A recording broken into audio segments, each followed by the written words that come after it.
On the safety position, I mean, like when we got to draft day and we had one day we flirted with the idea of Malachi Starks. Like I was on board for that idea, or somebody at the safety position. Bishop has the athleticism. You're talking about an athletic safety. Like Bishop is definitely athletic enough for the position.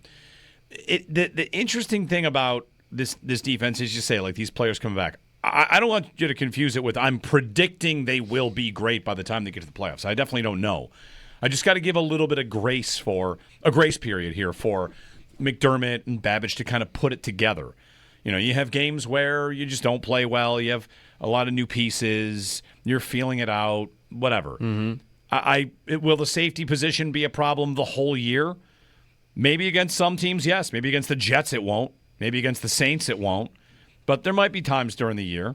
You know, like we're constantly talking about this team in the moment and also looking to when we know it's going to count.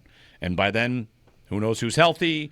I saw some suggesting the Bills should call Jabrill Peppers today. I saw a lot of tweets about him during the game. I don't know if they're going to do that. You know, in part because I think what people saw from Rapp was a lack of athleticism in that game, and everyone was, this guy is super athletic. Jabrill Peppers for the position.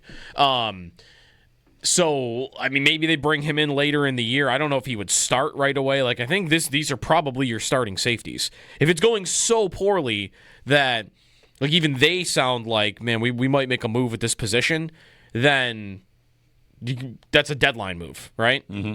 That's a deadline move. I don't think they're moving on from these two safeties in the next, 3 weeks.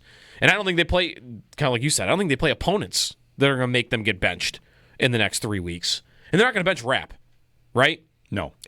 He could look as bad as possible, and I don't think they'll bench him. He has looked as bad as possible. They still talk like they like him.